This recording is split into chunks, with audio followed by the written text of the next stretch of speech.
सृष्टि बचपन से ही दिखने में सुंदर नहीं थी, लेकिन अमीर बाप की बेटी सृष्टि पर उसकी माँ जान छिड़कती। मेरी बेटी कितनी प्यारी है, भगवान सबको सृष्टि जैसी बेटी दे। सृष्टि धीरे धीरे बड़ी होती है। एक दिन सृष्टि की सहेली कहती है, तू दिखने में कितनी अजीब सी है, लेकिन मैं जानती हूँ हम सब में सबसे अच्छी शादी तो तेरी ही होगी। तेरे पापा अमीर जो है। और बता नहीं सकते यार, दहेज तो हर कोई देता है, ये क्या ज्यादा ले जाएगी अपने पति के लिए? अरे बड़े शहर में कोठी है इसके पापा की। अरे पापा की है ना, कौन सी इसकी है? इसकी होती तब तो कोई भी लड़का इससे शादी कर लेता। अरे पापा की मतलब पापा की है तो मेरी ही है ना? किसने कहा? अब तेरी तो तब होगी ना जब तेरा भाई ना हो। वैसे भी शादी के बाद सारी प्रॉपर्टी भाई के नाम होती है। सृष्टि समझ जाती है कि उसे किसी भी हालत में माँ बाप की सारी प्रॉपर्टी को अपने नाम करना है, लेकिन कैसे? एक दिन सृष्टि का भाई शीनू कहता है, बहन क्या कर रही है? तुझसे एक बात करनी है। अरे हाँ हाँ करना, मैं तो तेरी बहन हूँ। बहन मेरी लाइफ में ना एक लड़की है, बहुत अच्छी है। मैं सोच रहा हूँ माँ और पापा से बात करूँ शादी के लिए। सृष्टि को समझ में आ जाता है कि भाई की शादी होते ही भाभी उसे एक दिन भी घर में बर्दाश्त नहीं करेगी। क्या बात है भाई, बताना कौन है वो? यार वो बहुत अच्छी लड़की है, पढ़ी लिखी है, मेरे साथ जॉब भी करती है। बस एक प्रॉब्लम है। हाँ प्रॉब्लम? क्या प्रॉब्लम है भाई? यार वो शादीशुदा है, लेकिन उसके पति ने उसे सिर्फ इसलिए छोड़ दिया क्योंकि उसके माँ बाप दहेज नहीं दे पाए। सृष्टि ये सुनकर न जाने क्यों खुश हो जाती है। अरे भाई तो क्या हुआ, लड़की तुझे तो पसंद है ना? शीनू को लगता है कि बहन उसे समझ रही है। वो इस बात से अनजान होता है कि उसकी बहन की मंशा पूरा घर हड़पने की है। सृष्टि अपनी माँ से कहती है, मम्मी मुझे तो बहुत चिंता है, पता है शीनू क्या कर रहा है? अरे क्या कर रहा है? वो तो काम पर जाता है और वापस घर आता है। नहीं ना माँ, वो यही तो नहीं कर रहा, बाकी सब कर रहा है। आपको पता है उससे प्यार है, और वो भी एक शादीशुदा लड़की से। हैं? ये क्या हो गया? मैं सोसाइटी में क्या मुंह दिखाऊंगी? अरे तेरे पापा तो यही कहेंगे कि मैंने ही उसे बिगाड़ दिया है। माँ देखो, मेरी बात मानो, पापा पर भी विश्वास करने की जरूरत नहीं है। अब आप ही बताओ, पापा इतनी देर घर के बाहर रहते हैं क्यों? बोलो। अरे बेटा वो तो नौकरी करते हैं ना। तू बहुत भोली है माँ। पापा का ऑफिस तो 7 बजे खत्म हो जाता है, लेकिन देखो कितनी देर से आते हैं। अरे नहीं नहीं बेटा, ऐसी कोई बात नहीं है। सृष्टि माँ को एक औरत से बात करते पिता की फोटो दिखाती है।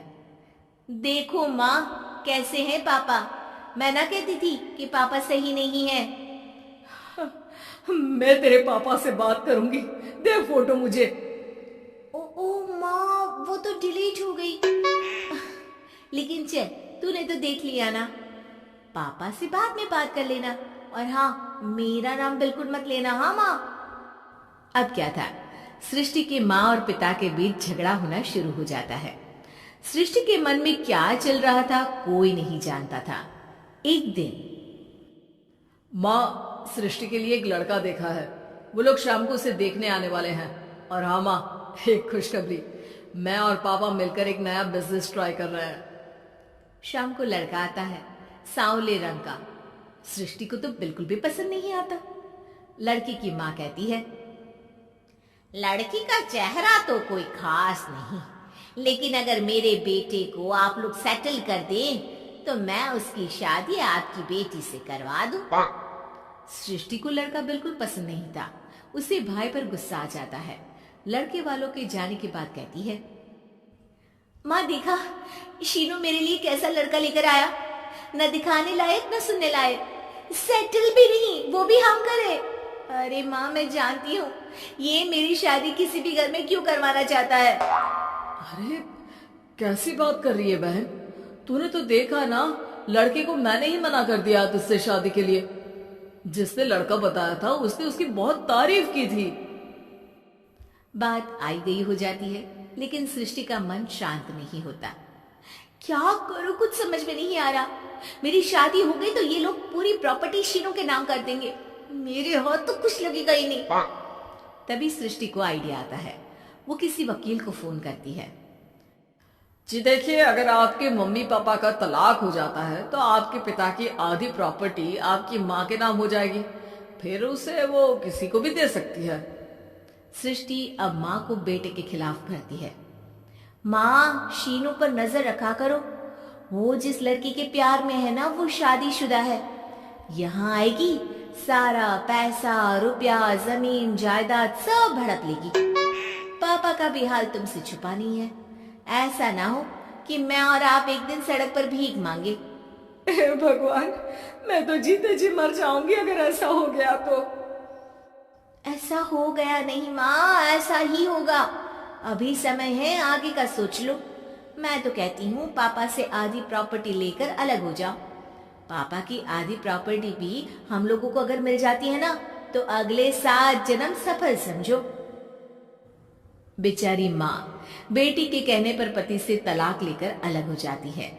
सृष्टि अब पैसों से गाड़ी और अपने दूसरे महंगे शौक पूरे करने लगी। उसके दोस्त भी उसके पैसे इस्तेमाल करते। सृष्टि, कल तुम कहाँ थी? मैं सारा दिन घर पर अकेली थी। तो मैं क्या करूं? मैंने ठेका तो नहीं लिया है ना तुम्हें संभालने का। माँ को सृष्टि से ये उम्मीद नहीं थी। वो बैठकर रोने लगती है। वहीं उसका पति यानी कि सृष्टि के पिता आ जाते हैं। मैं जानता था कि तुम्हारा यही हाल होगा, तो आपने मुझे रोका क्यों नहीं? मैं रोकता तो तुम रुकती क्या? सृष्टि के कहने पर तुमने मुझ पर अपने बेटे पर शक किया, लेकिन तुम ये भूल गई कि कैसे हम दोनों ने मिलकर जीवन में इतना सब खड़ा किया। माँ पति के गले लग जाती है। मुझे माफ कर दीजिए, मैंने आपकी कमाई का एक बड़ा हिस्सा गवा दिया। कोई बात नहीं, तुम साथ हो तो मैं ऐसी 7 प्रॉपर्टी खड़ी कर दूंगा। तभी वहां सृष्टि आ जाती है रोते हुए। माँ, मयंक ने मुझे छोड़ दिया। वो बोल रहा था जब तक मेरे पास पैसे थे तब तक ही वो मेरे साथ था। पापा, माँ, मुझे माफ कर दीजिए।